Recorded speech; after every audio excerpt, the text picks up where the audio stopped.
Everyone, so exercise 3.1 के question 2 में हमें क्या करना है, चलिए देखते हैं।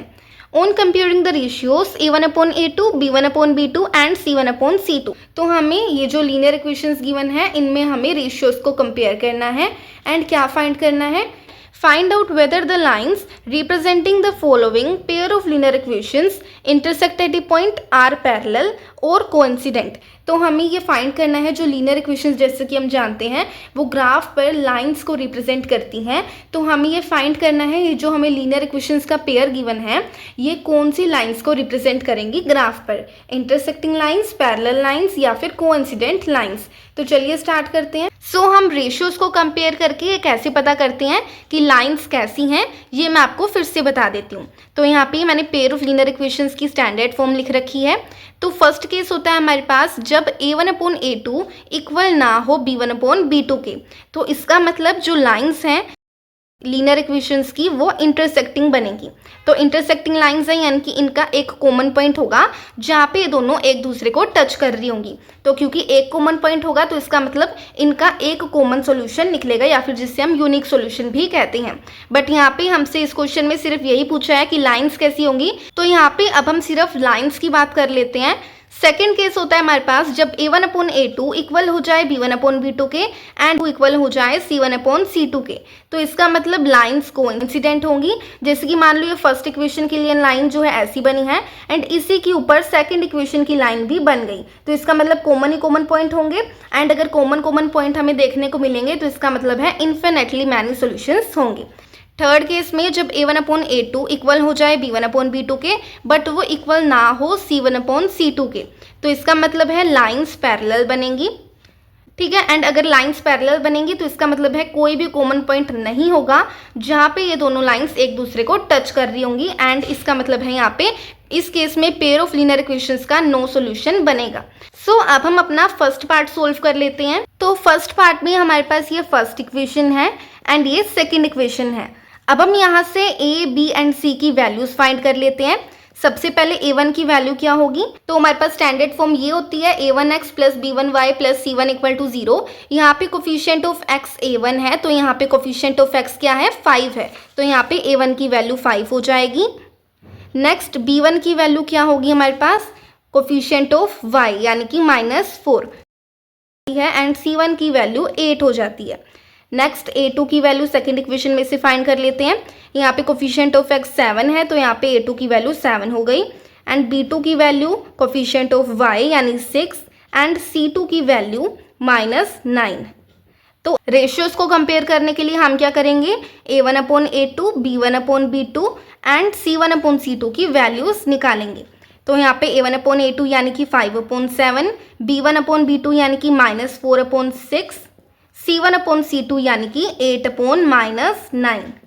ठीक है। सो अब हमें यहीं से पता चल गया कि जो a1/a2 है यानी 5/7 वो b1/b2 यानी -4/6 के इक्वल नहीं है। तो इसका मतलब यहाँ पे हम लिख सकते हैं a1/a2 is not equal to b1/b2। हमें यहाँ पे c1/c2 लिखने की ज़रूरत नहीं है बिकॉज हमें पहले ही पता चल चुका है कि a1/a2 b1/b2 के इक्वल नहीं है। तो आगे इसके इक्वल भी होता है तो हमारे पास ऐसा कोई केस है ही नहीं। तो यहाँ से हमें पता चल गया जब a1/a2 b1/b2 के इक्वल नहीं होता है तो हमारे पास इंटरसेक्टिंग लाइन्स बनती हैं।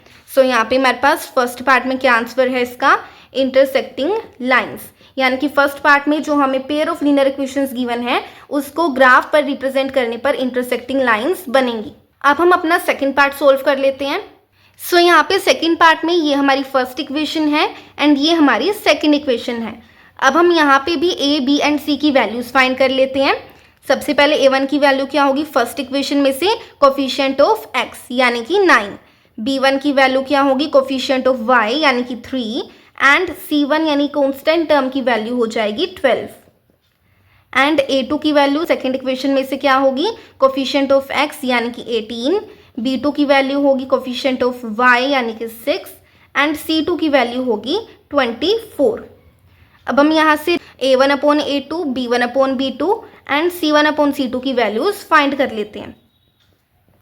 यहाँ पे a1/a2 यानी कि 9/18, इसको सिंप्लीफाई करने के बाद हमारे पास आएगा 9 1 ज़ा 9 एंड 9 2 ज़ा 18। सो यहाँ पे a1/a2 की वैल्यू क्या हो जाएगी, 1/2। यहाँ पे b1/b2 यानी कि 3/6, यहाँ पे हमारे पास आ जाएगा 3 1 ज़ा 3, 3 2 ज़ा 6 एंड c1/c2 यानी 12/24 एंड यहाँ पे भी हमारे पास आ जाएगा 12 1 ज़ा 12 एंड 12 2 ज़ा 24। तो अब यहाँ से हमें पता चल गया 1/2, b1/b2 यानी 1/2 एंड c1/c2 यानी कि 1/2 तीनों ही एक दूसरे के इक्वल हैं।